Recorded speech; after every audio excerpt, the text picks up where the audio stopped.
Buenos días, continuando con la presentación de el servicio de cardiología para los coloquios médicos del 2021 del Hospital Militar Universitario Dr. Carlos Arvelo, pues vamos a hablar sobre el síndrome post-COVID-19 y sus complicaciones a nivel cardiovascular.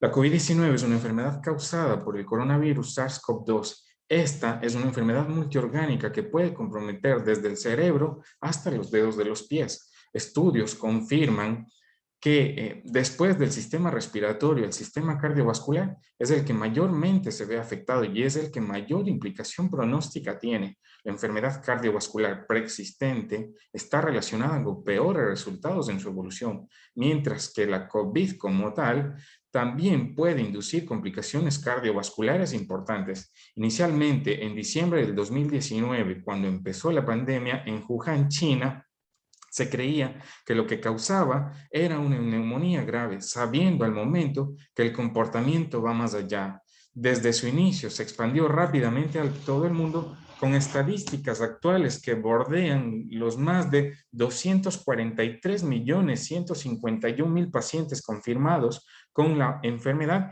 y más de 4.942.000 personas que fallecieron a causa de la enfermedad. A nivel de Venezuela, estadísticas actuales mencionan 396.477 casos positivos confirmados, con un total de 4.763 pacientes fallecidos a causa de la enfermedad.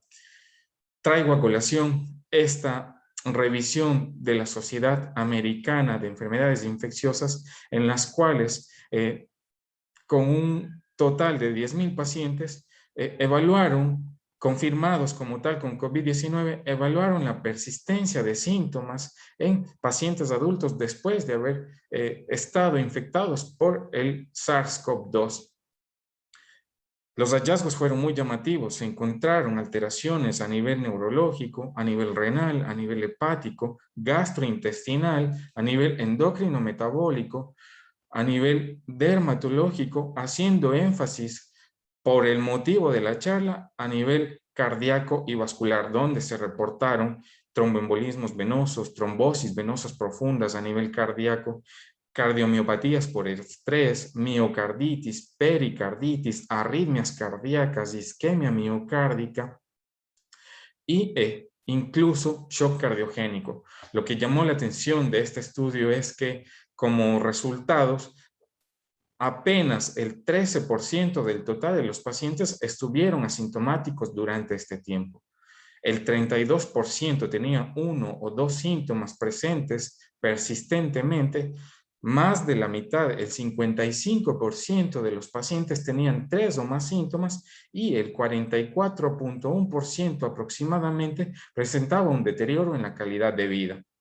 Ya haciendo énfasis en el objetivo de esta presentación, pues en qué tan complicado se mira la afectación cardiovascular posterior a un paciente, a que un paciente haya presentado COVID-19, pues esta revisión sistemática publicada por Pericor y colaboradores en Cochrane, en donde hacen mención la evaluación de más de 220 estudios cuyo objetivo final era mirar esa relación de la COVID con los efectos cardiovasculares, pues se concluyó dentro de los resultados que la relación es muy llamativa, es muy sustentable y se miró como prevalencia en cuanto a comorbilidades en estos pacientes, la presencia de hipertensión con un 36.1%, la presencia de fibrilación atrial con un 11.1%, la presencia de falla cardíaca con un 6.5%,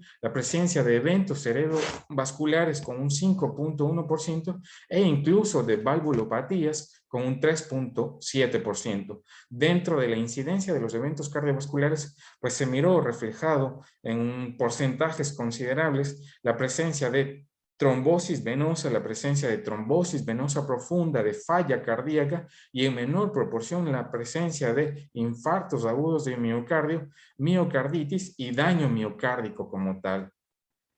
Dentro de la prevalencia de comorbilidades e incidencia de eventos cardiovasculares, tuvo mucha relación la presencia de coagulopatías, la presencia de arritmias supraventriculares y ventriculares, la presencia de bloqueos auriculoventriculares, además el síndrome de QT prolongado, el cual no tuvo una relación directa con el virus como tal, sino más bien con el tratamiento empleado en su momento. En cuanto a la incidencia de eventos cardiovasculares basadas en estudios de imagen y en biomarcadores cardíacos, a pesar de muchos de ellos estar asintomáticos para pensar en una u otra de las patologías cardiovasculares, pues llamó la atención con porcentajes considerables la injuria miocárdica, un 27.6%, la falla biventricular, tanto izquierda como derecha, y la presencia de miopericarditis. De ellas, la que mayor implicación pronóstica tuvo fue el infarto y la injuria miocárdica y la miocarditis, con una mortalidad de más del 60%. Y bueno, nos hacemos la pregunta de cómo sucede esto. Fisiopatológicamente se considera que se da por tres mecanismos. El primero, por daño directo al músculo cardíaco; el segundo, por daño secundario y una respuesta inflamatoria y la consiguiente tormenta de citocinas. Como podemos evidenciar en la imagen del lado izquierdo, se representan los cardiomiocitos que expresan receptores necesarios para la entrada de la SARS-CoV-2 a las células. La presencia de la proteasa transmembrana serina 2 escinde a su proteína pico, a su proteína S en el SARS-CoV-2, lo que va a facilitar y activar la entrada de la enzima convertidora de angiotensina al citosol, a la célula, ¿ok? Trayendo finalmente esa inflamación de esas células. Además, los pericitos, que son abundantes en el corazón y necesarios para el mantenimiento de las células endoteliales, expresan a la ECA2 y dan como resultado finalmente también la disfunción e inflamación del músculo cardíaco. Otro de los mecanismos que está representado en la imagen del lado derecho es la fuga vascular. Y este se da porque el virus, al estar en contacto con las células endoteliales, va a alterar la integridad del mismo, y esto va a producir una fuga vascular con la consiguiente exposición de muchos factores, ¿sí? Dentro de ellos el factor de von Willebrand, que participa en el proceso de la agregación plaquetaria y la formación de láminas de fibrina, que llevará finalmente a la formación de trombos. La producción de citocinas inflamatorias como la interleucina 6, la interleucina 1, el factor de necrosis tumoral, van a activar aún más la inflamación vascular, la permeabilidad y la fuga a este nivel. Son los mecanismos que se consideran causantes de todas las complicaciones a nivel cardiovascular por el SARS-CoV-2. La clínica de estos pacientes es muy florida, es muy llamativa, haciendo énfasis actualmente pues, a las palpitaciones, a la disnea, a la presencia de dolor precordial y de fatiga. ¿Okay?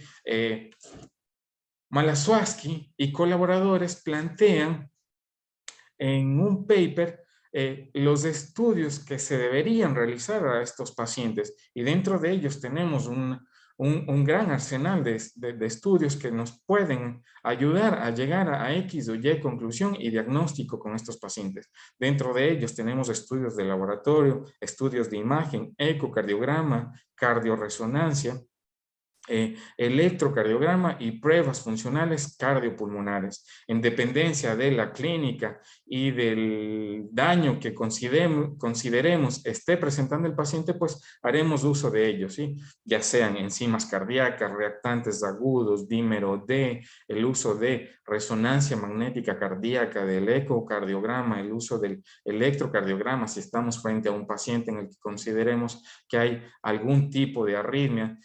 También es necesario evaluar la capacidad funcional cardiopulmonar en estos pacientes, pues haremos uso de ergometrías, haremos uso de pruebas de caminata de los 6 metros, y esto nos permitirá llegar a conclusiones, a diagnósticos y a tomar decisiones en el manejo de estos pacientes. En cuanto al tratamiento, el tratamiento irá basado a la patología que esté presentando el paciente en dependencia de los hallazgos, ¿sí? Si estamos frente a un paciente con una cardiomiopatía, si estamos frente a un paciente con una arritmia cardíaca, con una miocarditis, ¿ok?